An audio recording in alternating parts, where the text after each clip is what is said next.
The data center interconnect market has always been about bandwidth and reach. That is, how fast you can transmit data over what distance. Recently, the advent of AI in the data center has exploded the requirements for bandwidth. Just to give you an example, a state-of-the-art NVIDIA AI rack contains 72 GPUs. It's called the NVL 72 system.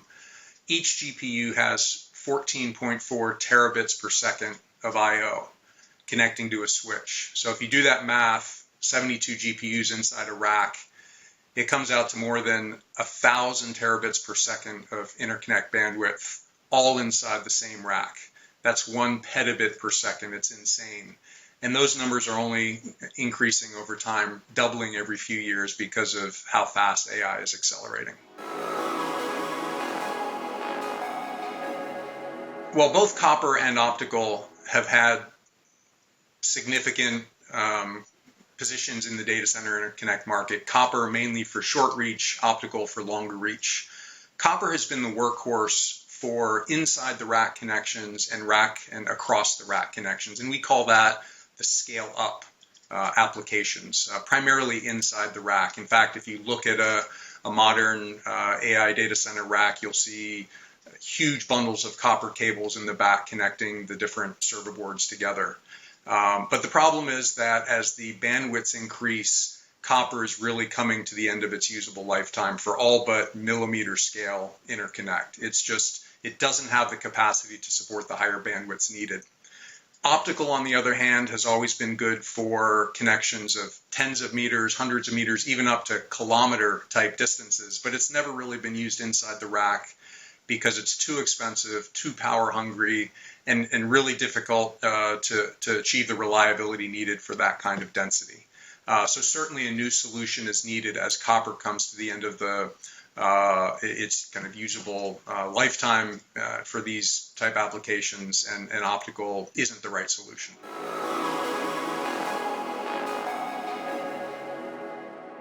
Copper has always been the workhorse for the scale-up solution in data center interconnect, but we're currently at the point where the bandwidths are increasing, doubling every few years, and copper has really a fatal flaw just based on the laws of physics, which is what's called insertion loss, which means that as the bandwidth of the data that copper is carrying goes up, its reach goes down. And it's really, even in the current generation, limited to probably 1 meter or so. And as bandwidths go up even further, that reach is going to essentially fall off a cliff. We actually call that the copper cliff. So copper will no longer, just based on fundamental laws of physics, be able to carry data even for 1 meter inside the rack, let alone up to 10 meters kind of in rack-to-rack connections. So as I said before, a different solution is needed.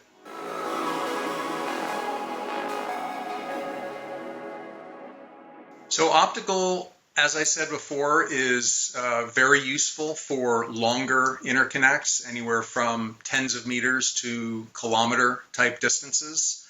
But inside the rack for the 1, 2, or 3 meter distances where just massive density is required, optical gets very expensive and very power hungry compared to copper. In fact, that's why copper has been used up until now, is because it's cheap, reliable, and low power.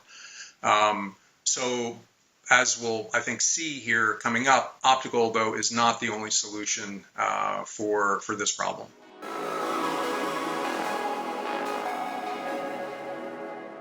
Point2 has developed a really clever solution. It's called eTube.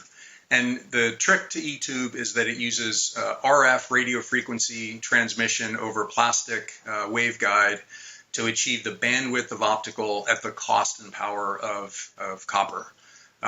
It uses standard RF technology similar to what's used in cell phones, in modern cell phones, so very low cost, very high volume technology, and it avoids really the real pitfall of optical, which is the need to use expensive, difficult to manufacture components to transform data from the electrical into the optical domain. It completely avoids that step.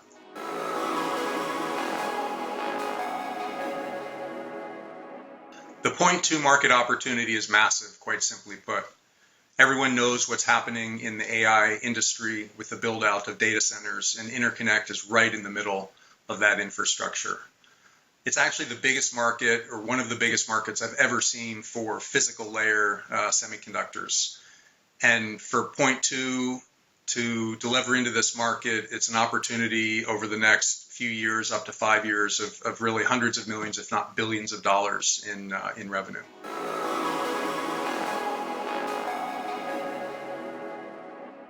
I really like and respect the leadership team at Point 2, both from a technical, managerial, and cultural perspective. In fact, I had worked with several of the team members at my last company, so I've known them for over a decade, have a lot of confidence and trust in them. I've met and worked with Sean Park, the Point 2 CEO, more recently, but I'm really impressed with what he's accomplished so far. The team obviously needs to execute. It's a very fast-moving market. They're solving a very challenging problem, but I have very high confidence that they'll deliver and really change the game in data center interconnect.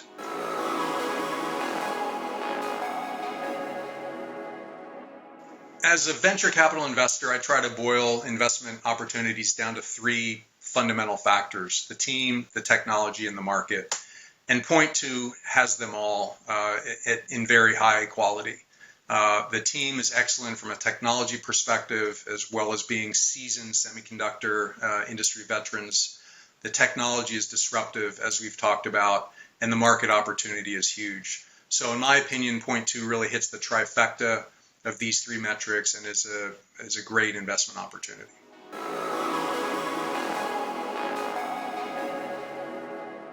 I really like the cleverness of their solution and the fact that it's different from the mainstream. Over the last, let's say, 5 years, people have seen this copper cliff coming. People have realized there's a challenge, a really critical challenge in data center interconnect, and it was just assumed that optical was the only solution. And then Point 2 came along with this really different way of doing things with eTube, and I think it's turning the industry on its head, and it's really giving others pause, and some of the big data center manufacturers and hyperscalers pause and saying, hey, this is a better solution, we should go with this. I would just emphasize the fact that AI has fundamentally changed the game in the data center, creating this really critical bottleneck in interconnect. And Point 2 has come along at exactly the right time with the right solution to solve the problem. And I'm really excited for the years ahead to see what they can do.